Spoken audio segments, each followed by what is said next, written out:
From our Nepal correspondent, a regular series of articles by Dr Balmukunda Regmi.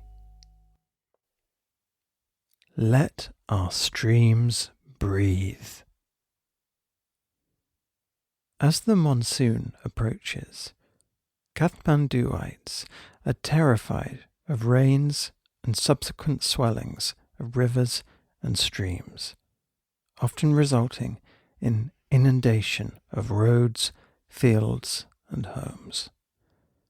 At first sight, we blame global warming and climate change, but deeper inspection reveals a different cause and effect relationship. Let us first see how we have treated our surroundings. Recent population growth, urbanization, and hike in the land prices have resulted in the occupying and capturing of riverbanks, the Guti lands meant to support religious, cultural, and social activities. The open space is being encroached upon by nearby settlements, skyscrapers, squatters, or even government agencies. We don't respect history. Set aside are the altruistic wishes of the donors that such land be used for a defined public benefit, as in the case of Sohrakuti Patti, the traditional hut and the joining stone spout built in the Bikram era, 1862 and 1864 respectively, by Botu Bandi for the benefit of remote travellers visiting Nepal, the Kathmandu Valley. In the name of development, the land and structure have been sacrificed to build roads and God knows what else. The founder is long gone. The creation cannot argue for itself, and bystanders are free to decide the fate of something they do not own. Some locals sought the intervention of the Department of Archaeology, requesting the application of the Ancient Monument Preservation Act 1956 and to stop the Patti's demolition. In vain. Likewise, the 2,000-year-old open space Tundikel Square is getting fragmented, partly concreted and closed to commoners. Even the Pashupatinath temple has experienced encroachment, physically and culturally. Ponds, spouts, and streams. Once, Kathmandu Valley was a fertile land, covered with greenery that would wear a white frost in winter dawns, slowly giving rise to a transient thick fog, which would disappear under golden sun rays, resulting in a cool, clear day. Man lived in harmony with nature. Until half a century ago, the interactions between man and water were mainly friendly. They respected each other. Water was considered a source of life. Wells, ponds, and streams were sacred, had to be kept clean. Therein lived Nagas, protecting bodies of water. Defecation and urination near a water source was prohibited. No one would think of discarding waste near standing or flowing water. Settlements had to maintain some distance from the waters, and such provisions were enforced, with the popular saying that a stream changes course every 12 years. Safety from streams was sought by keeping ample distance and planting reeds on the banks. But, slowly, man began to conquer nature. Traditional outlooks became myths, superstitions, and even contemptible. Settlements continued to expand.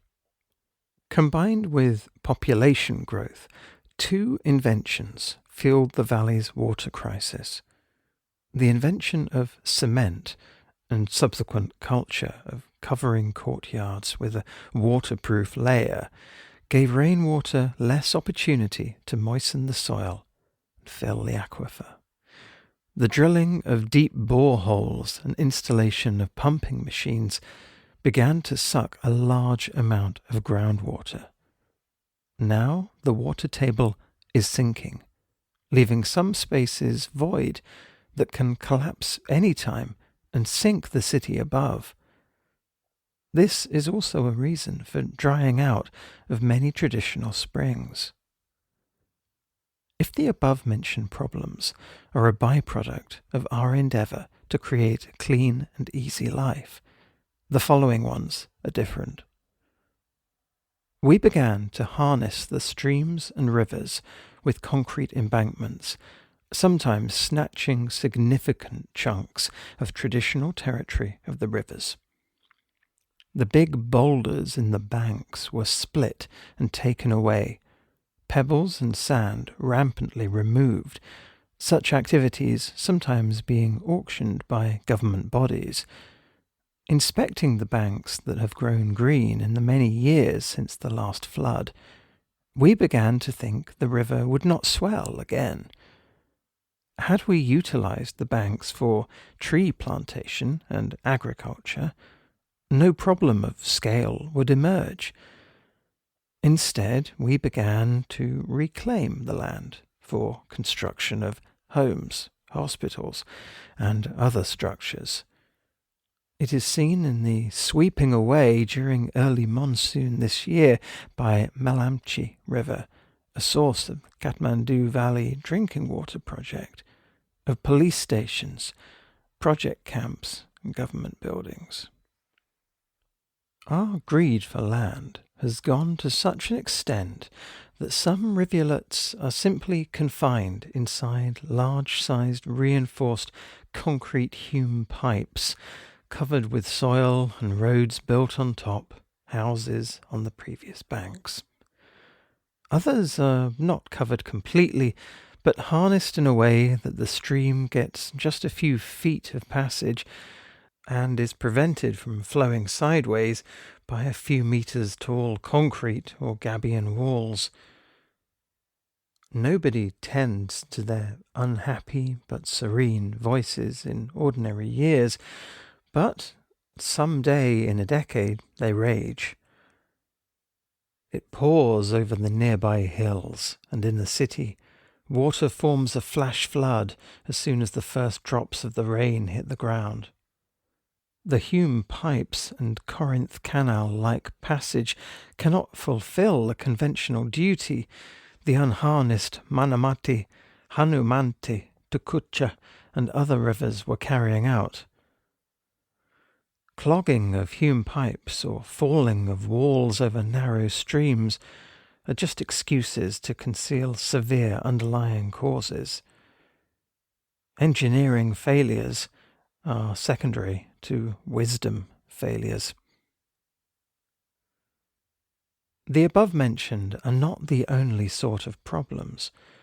Rivers and streams, lakes and ponds, public spaces including squares, temples, roadsides and footpaths have become dumping sites. Sewage is drained in ailing streams and rivers. Polluted air, dusty roads, and deformed water bodies now characterize the valley. The hope the valley could again be inhabitable was regained only during the COVID-19 lockdowns. No surprise that recently Green Kathmandu, Clean Kathmandu has become a sellable election slogan. Climate change, then. Yes, global warming and climate change do impact us. But in the case of Kathmandu, they are scapegoats. Whenever some agitating group imposes a general strike, banning vehicular movements and industrial operations, the air clears the next morning. This means basically our local activities. This means basically our local activities and attitudes determine our environment. It is pleasing to note that Nepal is a carbon negative country. However, it does not mean that Kathmanduites have access to fresh air. Not only do man and plants exchange air, all living beings, rocks and rivers, industries and vehicles, walls and buildings, breathe. It is only the man-made, the artificial, that pollutes the air. All others, though some of them may seem to pollute the air at first sight, ultimately contribute to its cleaning.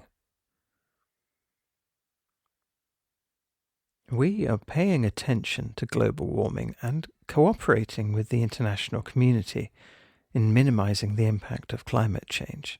This is good, but there are also things we can do on our own to quickly produce sustainable benefits. This involves looking to our own roots, firmly holding our environment-friendly philosophy in dealing with nature, realizing that man is trusted with unparalleled power not only for his selfish needs. We have committed many blunders. We need to correct ourselves. Let us begin by allowing water to become clean again. Let our interactions with water be friendly.